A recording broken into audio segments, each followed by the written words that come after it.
always a risk to be the last speaker because everybody is already so tired after the workshop. Anyhow, let's try. So I started already yesterday to mention what would be the contents of this second part. So most of my research activities are in microstructure modeling of advanced functional materials, and there, on the other hand, very similar effects occur as you observe in your networks. In particular, we are investigating particle networks in 3 dimensions, and as I understood from one of the talks yesterday, I think, 3 dimensions also start to play a role in the analysis of mobile networks, and I, as I understood, it's very similar to, for example, to the situation which we observe in thin film analysis. So the extension of the Z axis is much smaller than in the XY axis, and I think that's similar in telecommunication network modeling. And another similarity is that we have at least bivariate scales. So we have the pattern of macro base stations, and they form tessellation, or typically a Voronoi tessellation. And in the cells there is some inner life created by micro base stations or mobiles or other things. And so there are several similarities, and I would like to show you some of these similarities and maybe to wake your interest to try these modeling methods which we used in the context of microstructures to your data or to your problems. So the methods we use here are partially different from what I saw during this week. On the other hand, there are also common things like tessellations and point processes. So the talk is organized in the following way. First, I would like to tell something about modeling of the inner life of tessellation cells, where we use a kind of Fourier series expansion called spherical harmonics. And then this representation of the inner life of individual cells will be stochastically modeled by Gaussian fields on a sphere. And the next step is to compose these things together to a network model. And also because we are mainly data-driven, so our modeling approach is data-driven, and which might be a slight difference to the situation in communication networks, because there is everything so secret. in materials science, you have all the confidentialities, but keeping a small piece of material in your hand might be not yet so dangerous if you lose it somewhere. Or anyhow, so model validation is also an important step to compare data, so-called real data, which are measured somehow microscopically, and simulated data from your model. Okay, so let me explain what I mean. So we would like to consider random tessellations where the cells have some inner life, and this inner life can be created in various ways. So we saw in the talk of Gerhard this morning that his inner life were point patterns again. Yeah? But you can put segment systems or graphs, yeah, describing road systems in a serving zone or whatever. So this is maybe interesting and more interesting in the case of wired network modeling. I will not go into details in this. On the other hand, you can also insert full dimensional, if you are in the plane, 2-dimensional random sets into your cells, and these random sets can describe coverage problems. For example, if you do not fully cover the whole area of your cells, then something remains, and this uncovered cell area could be a bad area, for example. Or you might be interested on the length fraction of uncovered per unit area, for example, of the uncovered boundary length of your cells. And this might be also a mean to describe some bad situations. And then, in distinction to what Gerhard told us this morning, we are not so much working on the derivation of analytical formulas by mathematical arguing, but we also derive formulas, but they are simulation based. So we provide extensive simulation studies and on the basis overnight, so to say, and then we create formulas which might also contain integrals, but they are less complex. So we try to fit parametric distributions, various kinds of parametric distributions, to our simulation output. And then in this way we get relatively simple analytical formulas which are good approximations for what happens inside the cells or with some other types of network characteristics. And in this way we can express the distributions of interesting network characteristics, so characteristics of second kind, which cannot directly be influenced in the normal case, in terms of parameters which you can influence. So the density of your base stations, for example, or some kind of things you put into your cells, you can decide by yourself how many microstations you put into your cells, but how they interact maybe between neighboring cells, this is much more complicated, and we derive formulas for this kind of second order characteristics by simulation. For a wide spectrum of tessellation models, not only Voronoi but Laguerre, and in this talk here I will focus on Laguerre tessellations, which are slightly more flexible than Voronoi. And then we can systematically modify the model parameters and get a whole family of parametric distributions for interesting network characteristics. Okay, what this has to do with material modeling.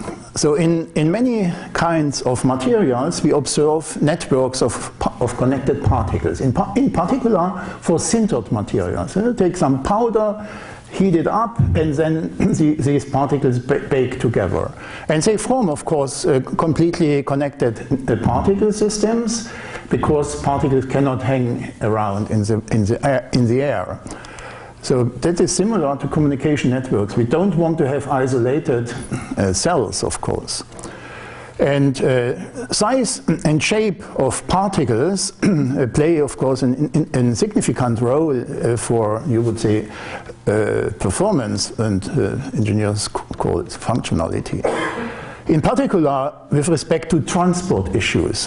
Transport is very similar in particulate materials, so charge carriers hop from particle to particle. This is like handover of mobiles from cell to cell.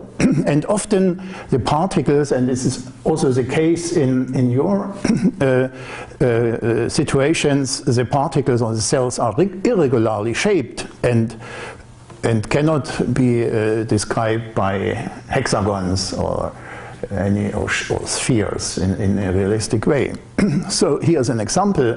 This is a 2D slice of an anode material in lithium-ion batteries, and you see you have dispersity in size and shape of particles. Okay, so our principal modeling idea of these networks of particles is to start from Laguerre tessellations, which describe the location and also the size, locations and sizes of cells or particles. And then we draw a random graph which describes the connectivity of the connectivity situation between neighboring cells and particles. And then we use Gaussian random fields to describe the inner life of our cells. And the last step is maybe less important. We need some smoothing to meet the measured structures a little bit better than just performing the first 3 steps. But this might be not important in this case here when we try to compare the method for possible usage in the modeling of communication networks. So here is an overview. We start from a Laguerre tessellation, then we insert a connectivity graph, and in the third step we insert particles into the Laguerre cells, and the gray part of the image is the coverage area, and the white is the bed or the uncovered area. And then some corrections are still necessary to get a reasonably good fit in our case. Okay, analogies exist. Laguerre cells can be understood as serving zones.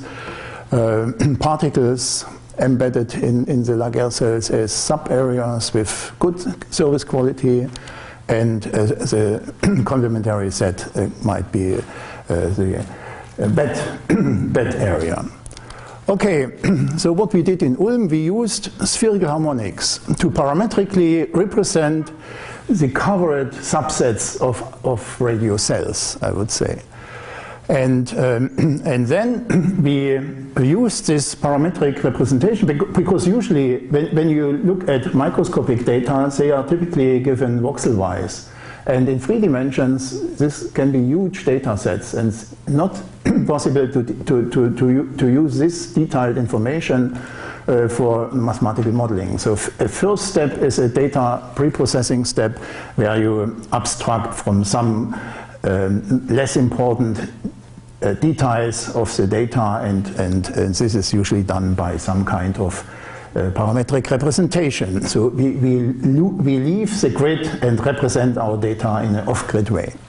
And then after this data pre-processing step, we develop a stochastic model to also parametric stochastic model to simulate single particles. And finally, we put these virtual particles together to get a virtual network of connected particles, which is then compared to what we observe in data. And so this we call model validation, and there are 2 kinds, or at least 2 kinds of model validation. The main thing is to do a structural model validation, so we compare image characteristics observed in experimental data and in simulated data. But besides, also physical model validation is possible. We can compare several transport characteristics, or charge transport characteristics by numerical simulation on the basis of measured structures, and numerical simulations based on simulated structures, or mechanical properties, or various other things. So validation is not only possible with respect to structure. And in your case, I think it's also possible to maybe to look at the time-dependent behavior of your system, and then not only the static structure plays a role. Here is just a visual inspection comparison of experimental data and simulated data, and I would say they are quite nicely fit quite nicely together. Okay.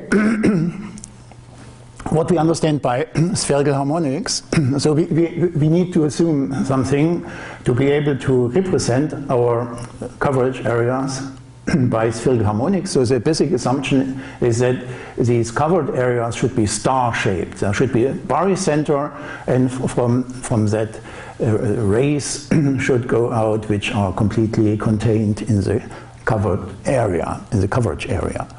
So no holes are allowed. So this is a certain restriction. And in this talk, unfortunately, I didn't have the time to change the notation from 3D to 2D.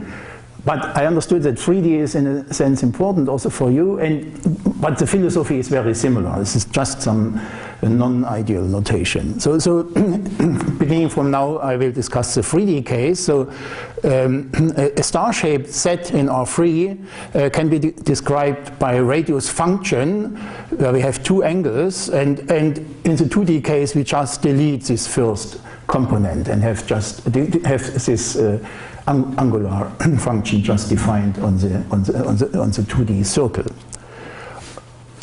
Okay, and this radius function describes the distance of the boundary of this coverage area from the barycenter given in each given direction. And the most important observation is that this type of functions can be developed in a kind of Fourier series. And this special kind of series expansion is called spherical harmonics expansion, because the basis functions are so-called spherical harmonics functions. And they look as it is shown here. So these spherical harmonics functions are just simple transforms of Legendre polynomials. There's nothing too difficult. And one can show that each square integrable function on the unit sphere, not only in dimension 3, but in any dimension, can be represented by such an expansion into spherical harmonics, infinite series in theory, and the coefficients are just the characteristics. So the coefficients are the indices, double indexed coefficients, and if the second component is 0, then we have real valued coefficients, and all the other coefficients are complex numbers. Okay, in practice we have to truncate this series, and we approximate our radius function by a finite expansion into spherical harmonics. This kind of representing voxel-based data by spherical harmonics has several advantages. So instead of storing a huge amount of voxel information, we just have to store a finite vector of coefficients, which is much easier. And besides, we can control the roughness of the surfaces or the boundary of our coverage area by choosing n a smaller or larger number. And furthermore, having this representation, we can use this representation to come up with a stochastic model for these coverage areas, and the stochasticity here is just a stochastic model for the vector of coefficients, which can be computed from data by simple numerical integration. Like here, so we just look at the projections of the radius functions, of the considered radius function on the particular basis functions, and this, like in Fourier series analysis, this gives the coefficients, and this kind of double integral can be easily solved numerically. So we have a way to suppose that we observe these radius functions, we have a way to compute the corresponding coefficients, and in this way we have a parametric representation of complex voxel data or pixel data. Okay, here's an illustration. So suppose that this is our particle in 3D. If we choose n small, then it's we lose lots of information. If we choose n larger, this is for n equal to 10 and n equal to 20, we keep more and more details of the surface. And of course, this is done not only with a single particle, but with a huge number of particles, as I think in your case it's also interesting to look at large networks. So you have thousands of cells, and this pre-processing of data is a fast method. It can be organized in a fast way. So that's not the bottleneck from the computational point of view, and you transform your data into a nice system of smoother particles. Okay, stochastic modeling of single particles. So we use a parametric stochastic model to stochastically represent the pre-processed ensemble of particles, still without connectivity issues. And for that we use a Gaussian random field on the sphere in 1D, 2D, or any dimension, doesn't matter. And this random Gaussian field can be easily fitted to data, as you will see in a moment. So because our supposition is that we have to do with bounded particles, so the realizations of our Gaussian field fulfill this requirement, which makes a series expansion into spherical harmonics possible. So each realization of this kind of Gaussian random field can be represented pathwise as a infinite series of spherical harmonics in the way as I showed you before. And again, we have to cut, of course, this infinite series for practical purposes, and then we just have a finite number of parameters which we have to model stochastically. And the approach, of course, one always starts from simple things.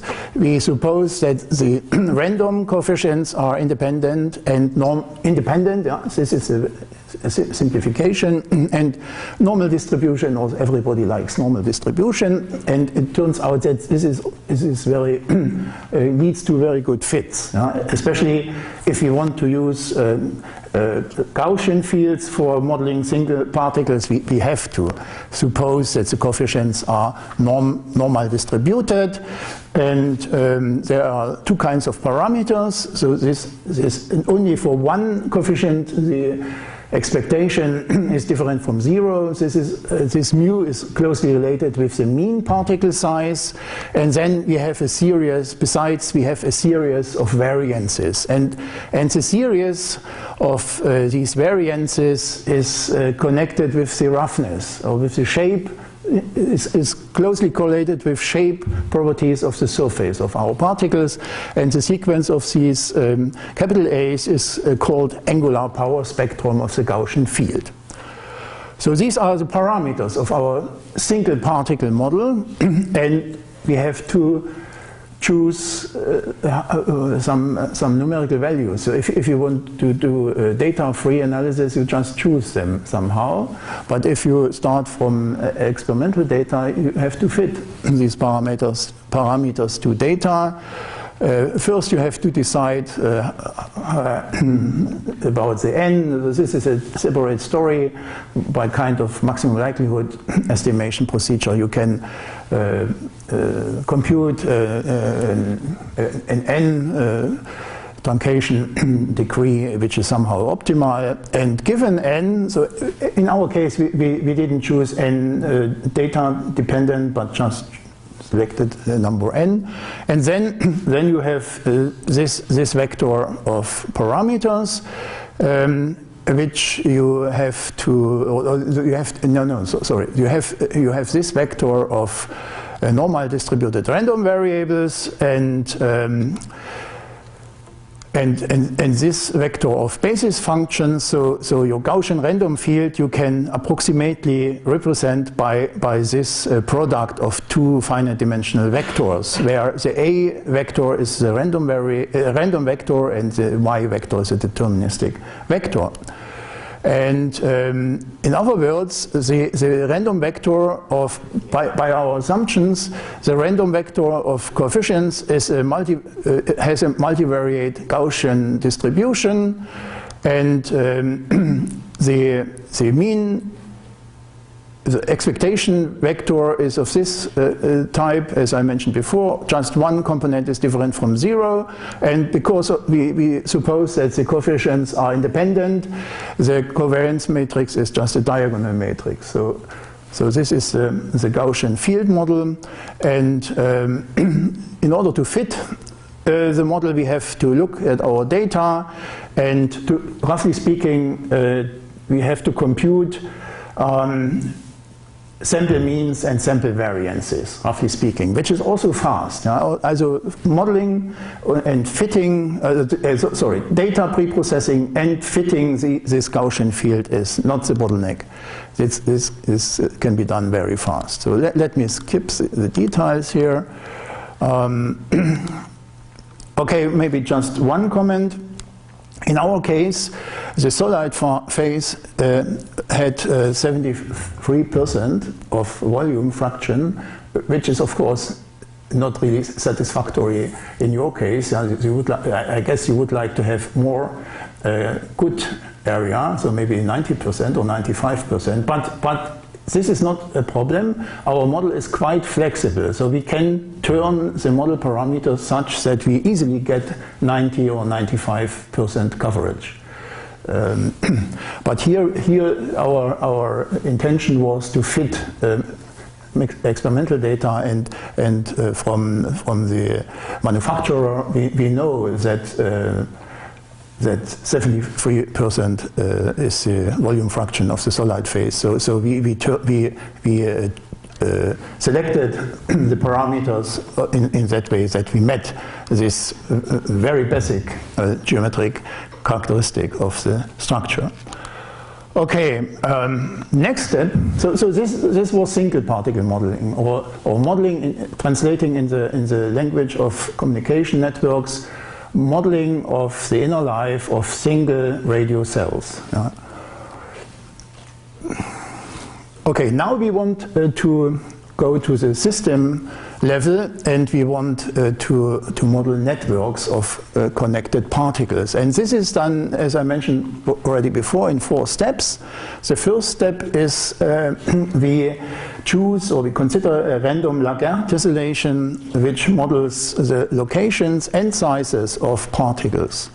And the next step is to connect this, or given this random Laguerre tessellation, we model a random connectivity graph, which okay, you will see in a minute, which is a function of this random connectivity graph. And then in a third step, we use the single particle model I explained before, but a conditional version of it. So given the tessellation and given the graph, we choose, or we draw realizations from this multivariate normal distribution describing these coefficients lowercase a under a certain condition, but because of the normality of this random vector of spherical harmonics coefficients, also this conditional distribution is normal again, and it's easy to simulate it. So things still are rather fast, and you can do huge. You can over the weekend you can compute a large number of different scenarios and can do virtual scenario analysis. And on Monday, then you have the results for a large number of various kinds of network constellations. Okay, morphological smoothing is maybe not so important. So I repeat this image, which I showed you already before. Step first is to draw the realization of the tessellation, then the next step to draw realization of the connectivity graph, and given this, we draw a conditional, for each cell, we draw a conditioning on a certain event, which I explain in a minute. We draw realizations from this multivariate normal distributions of spherical harmonics components, coefficients, sorry. And of course the tessellation, and in our case at least, you might not not like to remove, it's not necessary of course to remove the tessellation, but in the connectivity graph, but in the materials structure, microstructure case, the tessellation and the connectivity graph are auxiliary modeling tools which are removed, and some smoothing. Yeah. Sorry. So, one thing, you have this connectivity graph, so it is a function of the geometry, or this is something that you add to the random structure? I will explain details. Now, this was a repetition of the summary, and now the details. So in our case, we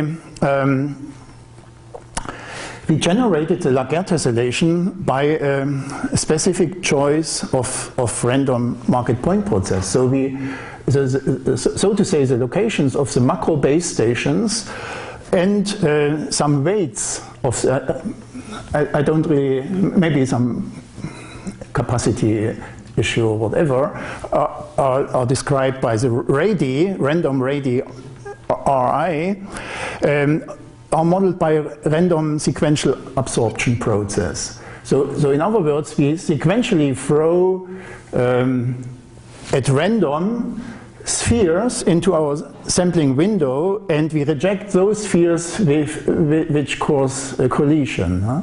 And we do this so long until we fill a certain volume fraction or area fraction. This kind of procedure has an advantage because by definition these spheres do not overlap.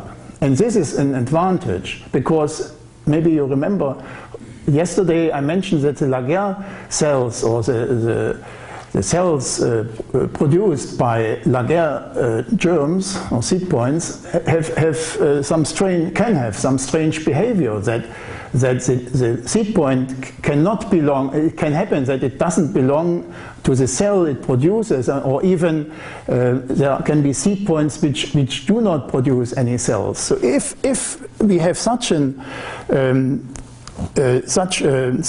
market seed point process where these circles do not overlap, then these effects do not happen. In this case, each seed point creates a cell, and in each case the seed point belongs to the Laguerre cell.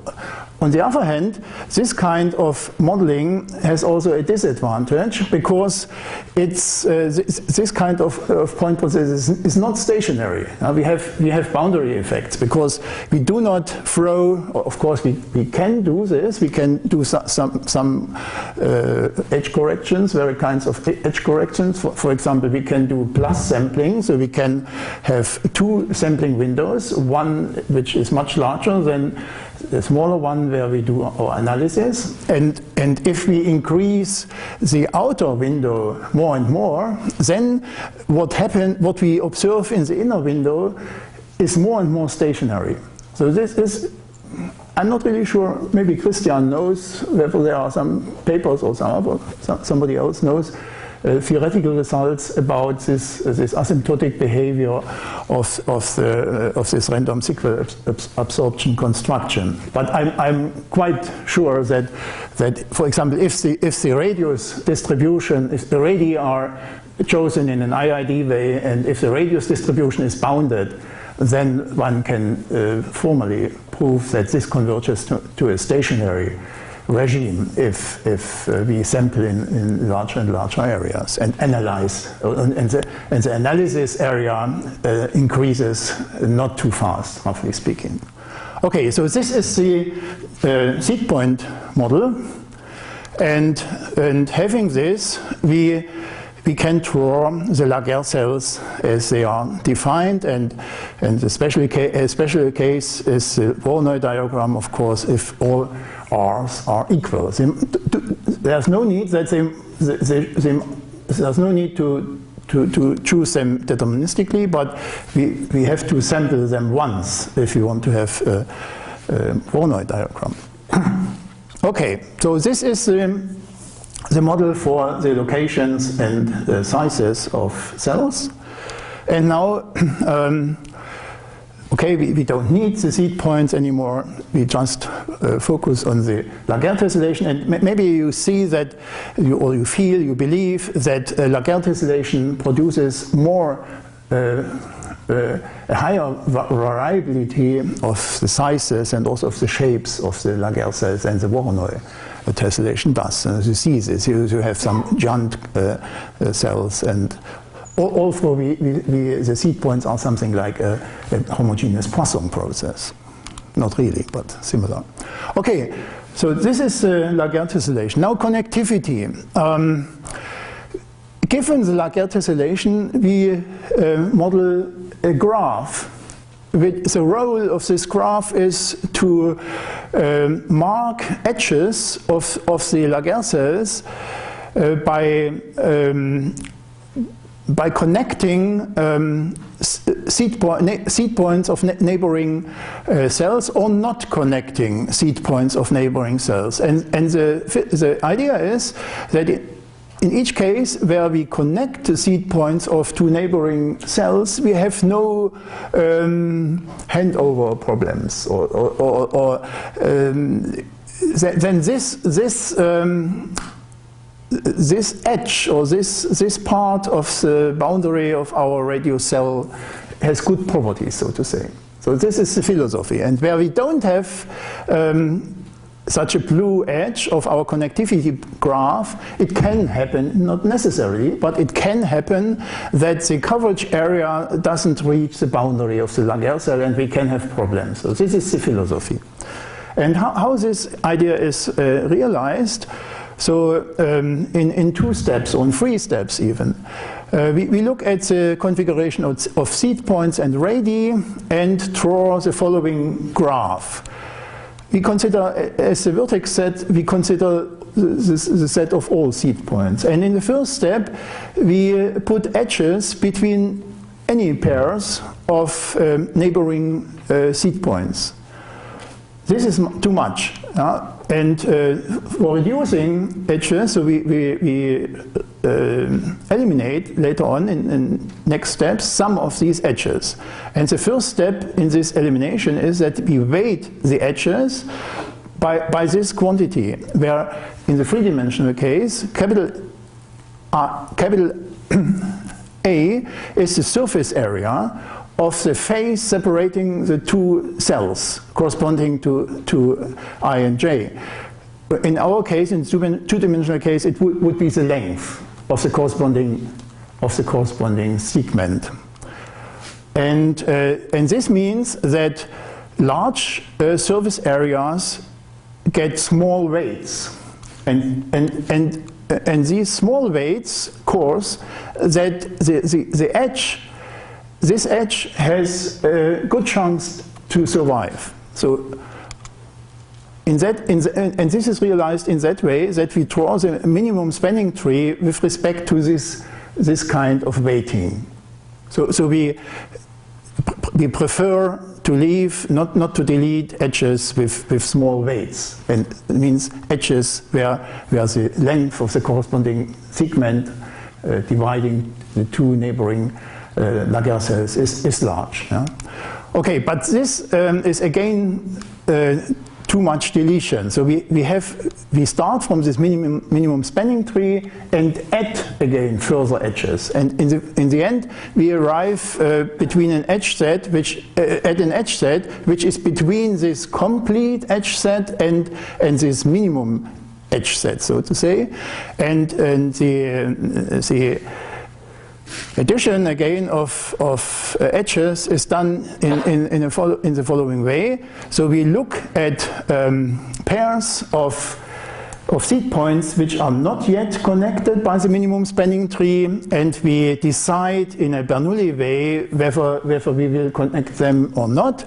and the decision probability or the connection probability is computed in a way which I will not explain here in details by estimating this conditional probability from data. Or you can take any L function you like. Yeah? Okay, and then the connectivity graph is this object. So the set of seed points as vertices and these two families of edges. Okay, and this is the illustration of the result. Good. The next step is to fill in the Laguerre cells with inner life. Technically speaking, we draw particles from these spherical harmonics coefficients from a conditional normal distribution. And the condition is such that if we look at this, if we want to fill this cell, then the condition is that our particle hits this boundary of the Laguerre cell and this boundary. By definition, this is the condition. Whether it hits these or these, this is not clear. It can happen that the realization is such that also this boundary is hit. But by definition, those boundaries which are connected by blue segments by the connectivity graph must be hit. So we have some passages from radio cell to radio cell, so to say, which are not problematic. No? Okay, and how this is done? Remember, Okay. yeah. Another question. So, what is the rationale for having this more connectivity between cells which share a long segment? In terms of either the physical model or the one coming from material science or the one coming from communication? No. Okay, we looked here at battery data, and the model is mainly data driven. So we just observed this effect in our data. So it's rather unlikely that two particles hit just in a single point. If they hit, then they are. Suppose that in the powder they are spheres, and during the sintering process they are heated and become soft. And then if they get into contact, then there is not a point contact, but so they are compressed somehow and flattened, would say, and yeah. So, but in reality, we just looked at data. So this is not a physical-based microstructure modeling, but it's mainly data-driven. Yeah? And which has disadvantages. Of course, some physicists say, okay, what is the physics behind this? But the advantage is that this kind, if you forget the physics, roughly speaking, you earn acceleration. You know? So you can do things much faster if you are not so formal with physics. You know? So, for example, if you leave the grid. You know? So most of the physical simulation algorithms, like simulated annealing, are grid-based. You know? You swap between millions of voxels, and this is very, very, very slow. But having a off-grid representation and so manipulating Euclidean data, so to say, it's much faster. Yeah? And this is the advantage. Okay, this is okay. This talk is just on the one hand an advertisement of what we are doing in Ulm. On the other hand, it might be. I think there is a chance that at least some of these details might have a certain use in mobile communication network modeling, but I have no idea how one should choose this L function in your case. Yeah? So this might be figured out in discussions or no. Okay. So what we do in order to meet this requirement that the edges of the Laguerre cells where we have blue segments of the connectivity graph are hit by the particles. To meet this requirement, we sample from a conditional Gaussian vector of spherical harmonics components with some new parameters, and the condition is such that we meet this requirement, and this is an essential representation of this condition. So we know, given the Laguerre tessellation and given the connectivity graph, for a particular cell, we know the number of neighbors which should be connected, of neighboring cells, and call it K. Then if we know this K, then we have K side conditions, so to say. And we simulate our Gaussian vector of spherical harmonics components given this kind of side condition, or this kind of condition. So we simulate A under the condition that this happens here. So this is the philosophy. And it's clear that this kind of conditions do not destroy normality. So we still have to do with a normal distribution which can be easily simulated. So simulation, the conditional simulation of this conditional from this conditional normal distribution is not the point. Okay, morphological smoothing. Let me forget this. Let me skip this. Maybe that is not so important for you. Okay. Again, 3 times. To engineers, I say the most important thing 3 times. That's like in politics. Okay. So model validation, it's very important. Yeah? We want to meet some basic structural features observed in our data. And the most important features are some mean values. For example, the mean volume or the volume fraction of one of these phases. In this case, here the solid phases. So the expected coverage probability, one could say. This is very close. Specific surface area of the particles is also very close, and some other mean value, maybe I will not go into details. And other characteristics are quite nicely mimicked, like the spherical contact distances. So if you sit in an arbitrary point, okay, I think here the colors are exchanged. If we look at structural characteristics of solid phase, we should sit in the solid phase and look at and measure the shortest distance to the interface. And this is called spherical contact distance. And its distribution can be computed from empirical data and from simulated data. And it turns out that this is nearly perfect fit.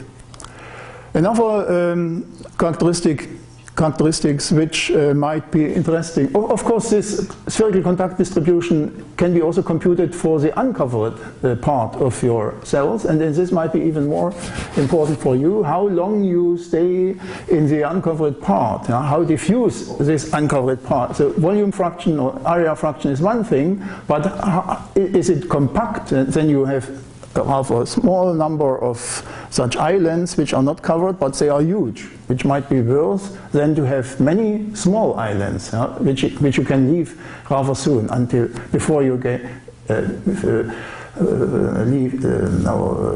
lose your patience. And a similar characteristic is the chord length. Visualized in this way through a given phase. And also here we have a very good fit in different directions. Connectivity is also met very nicely. So what you can do is you sit in your radio cell and look around and count the number of neighboring radio cells where you don't have hand-over or long hand-off problems. And this is the number of blue edges outgoing from a given seed point. And engineers call this coordination number. And you see also these two distributions fit quite nicely. Okay, tortuosity is roughly speaking the degree of windedness of your communication paths. Yeah? This engineers call this tortuosity. I don't know how important tortuosity is in your case of communication paths, of hopping of paths generated when hopping from radio cell to radio cell, going from A to B. But in charge transport, in the case when you look at electron transport in the solid phase, for example, there tortuosity is very important because it is a huge bottleneck for charge transport if you have regionally or locally move against an external electric field, and then everything breaks down and the throughput is close to zero. So in charge transport, this kind of image or structural characteristic is also important, and it fits nicely. Okay, so this was all these things were the characteristics of the solid phase, of the covered area. And remember, we modeled the covered area, no? The particles, and we didn't model the complementary set. The complementary set is modeled indirectly. And this is also seen in, okay, pore phase, this is a pore phase characteristic. This still looks nice, but here, for example, if you look at the pore size distribution of, this is like a spherical contact distribution, but now with respect to the pore phase. So here we have a disagreement, a quite dramatic, would say, disagreement, and this is caused by the fact that we do not directly model the pore phase. So we do not model the uncovered part, and there the fit is worse. So in the simulation, in the simulated structures, we have too many large holes, so to say, which is worse in your case. This is wrong in your case. Yeah? So this might be an important discrepancy, and if you would like to try to use this method for your purposes, so we should work on that to eliminate this defect. And several other characteristics of the pore phase can be considered. Maybe I skip this. What's the time? Okay, late in time. A quite interesting characteristic is the so-called constrictivity. Okay, in your case, I would say we should look at constrictivity of the solid phase, of the covered part. What does it mean? It is a quotient, a squared quotient of two radii. Rmax is the radius of the maximum radius of that maximum radius of pores, such that you are able to cover 50% of the phase you are interested in, say of the covered area. And Rmin is a similar thing, but directionally. So in case of Rmin, you throw or you move with the balls from the bottom to the top, roughly speaking. So this is a directional counterpart of Rmax. And by that, because you have here an additional constraint, it's always the case that Rmin is smaller than Rmax. And the ratio, for some reasons, the squared ratio is an expression of a bottleneck effect of your structure. So if beta is close to zero, you have terrible bottlenecks on the way, which is wrong, yeah? And maybe also in your case wrong. Okay, and this here the fit is not so bad because the scale on the y-axis is quite small. Okay, summarizing, we developed a stochastic 3D microstructure model. It can be easily translated into 2D, absolutely no problem. We fitted it to experimental data, and we validated our model by comparing various structural characteristics. In addition, we also validated it by looking at electrochemical characteristics, charge transport characteristics, for example, using experimental microstructures as input of numerical simulations and simulated microstructures. And I think this could also be done somehow in your case, that we have mobility on existing networks and some mobility features on simulated networks, perhaps. Okay, here also the fit, I skipped this, the fit is quite nice. That is really surprising. and this is the bottleneck from the computational point of view. These electrochemical simulations are quite demanding in computer power. So this is the bottleneck. And only recently people are able to do this in 3D. So far, this kind of numerical simulations, so they solve partial differential equations on heavily complex, geometrically complex domains. And in 3D it's hopeless. It lasts weeks or even on supercomputers. Okay, next step, we want to look at other materials, so at other kinds of networks. And we also want to look at dynamic extensions. So far we looked at a static model, but these materials are used, and there is a heavy structural degradation of this electrode materials. And we perform material testing, so which I mentioned already before. So we do not really compute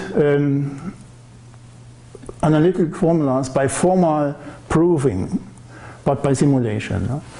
Anyway, arriving at simple formulas as well. And these formulas are quite precise. So if you're interested in more details, of course, please, if you like, discuss it with me. But this paper is already accepted. Meanwhile, you can find it on my personal web page.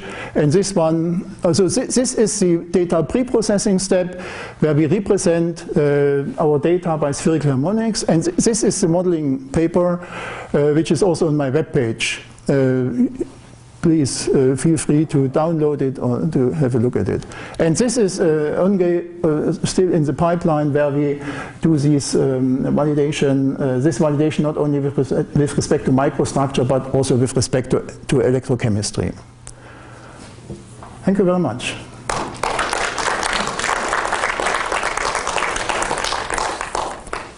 Any questions? I have a question. It's actually in the materials domain.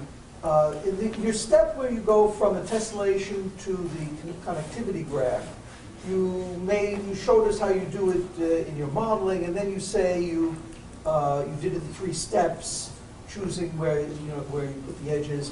And the last step you said you compared to materials.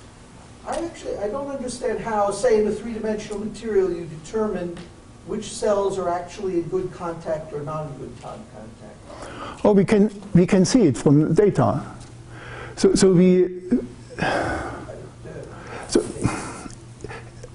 you have a binary image, huh? Yes, yes. And we use. By the way, when you say good contact, do you mean good electrical contact? And what's No, structural. It's a structural contact. Yeah. So you're saying you have sort of sintered particles near each other, and you're asking whether or not they're really in good contact or not? No. So the starting point, the raw data we get from engineers, Yes. or those people who do the imaging, are grayscale images without particles, nothing. Huh? Yes. And the first step, there are several possibilities. The first step might be binarization, so by thresholding. Then you get a binary image. Still no particles.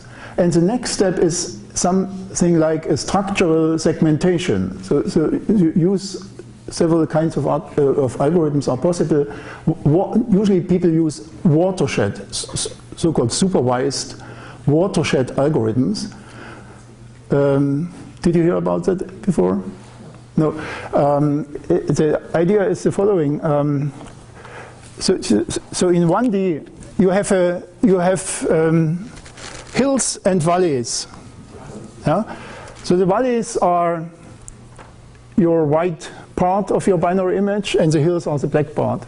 And you fill up water here. It's drawn not so nicely. So, and you fill water simultaneously in all valleys, so you have to select some starting points, which is a tricky thing. If you select too many starting points, you get over-segmentation. And as soon as 2 bassins hit there you draw a bound. This is then the boundary of your Laguerre cells, which later on will be the Laguerre cells, and you can we can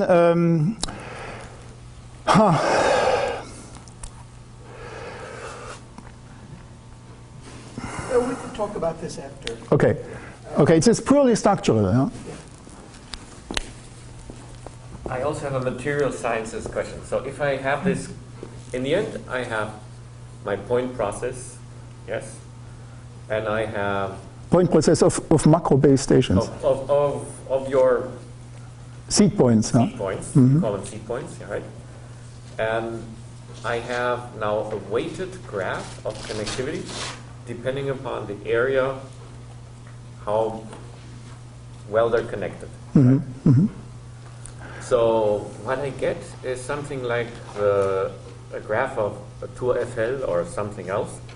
So you have sort of a three-dimensional model, or it could be two-dimensional, but in your case, a three-dimensional model that you can also then use for mechanical stability. Yeah, you know? Of course, yes. So do you do that? And Yes. It is important because in the battery case, charging and discharging means inserting ions into the solid phase, and then these particles become larger, and mechanical tension occurs, and they can fracture break. Because I mean this is basically for any 3D printer, right? Yeah. So I mean, neutral. Elvis is using now a 3D printer in a structure, manufactured-centered structure part in some of their airplanes. Exactly. And so that's why to actually characterize that and look at the mechanical durability and whatever, this would also be a model. Yeah, of course, we use this kind of models in various kinds of applications, not only for batteries and not only for transport. So to derive, the intention is to derive relationships between manufacturing parameters and then structural parameters and functional parameters. And functionality can be transport or mechanics or other physical properties. Any other questions? I have a quick question. After looking at Gerhard's coverage map, I was wondering, is our modeling using path loss and so forth that would probably give us nice continuous coverage areas a correct one? Most likely you're going to get these things that shoot out along roads and things like that. So I was wondering if in modeling the cells you can have sort of non-convex cells, probably, right? Yeah. Convexity is not an issue. So that's a characteristic of the coefficients then that you have to allow it to be jagged. Yes. Just holes are forbidden. Yeah. So it would be really interesting to take that picture that you get. Oh yes, it would be very interesting. Absolutely. I would happy, and I would promise to ask one of my younger co-workers to look at your data if there are any. If it's possible to transfer some sample data to Ulm, it would be great. Yeah? So I promise that we would have a look at it and to come up with some joint analysis or joint paper. Yeah. So even not necessarily real data. Yeah. So you can create your data as you like. Yeah. So imagine something. Yeah. But for example, if it might be that your data creator is physically based. Yeah. So you have some ideas behind how you imagine, and this might cause several problems. It might be too slow or not objective enough, or what you think out in your mind is then too complex, and you don't really know what are the properties of what you thought out in your mind, and then we could try to use this kind of analysis to describe in a more compressed way the features. So what you really have is you have the ability to have shape. Right. So you can take the red zones. But one basic problem that we have in real cellular networks that we have discontinuous cells. we have cells that sort of sputter outside even. Because Isolated cells, yeah? yeah, Completely. because you have the base station sitting here, and then the hill goes up like that, and you have sort of the range here, and suddenly there's a little area up there that also belongs to the cell. Okay. So the cells are are disconnected, yeah? Consisting of two Holes. separate parts. Yeah, one has to think about that. And that's where your functional modeling doesn't work. Right? Not yet. Not yet. No, You need a relation. one should think about that. But everything, nothing is excluded. Yeah? Very good. Let's thank the speaker again. Thank you very much. Maybe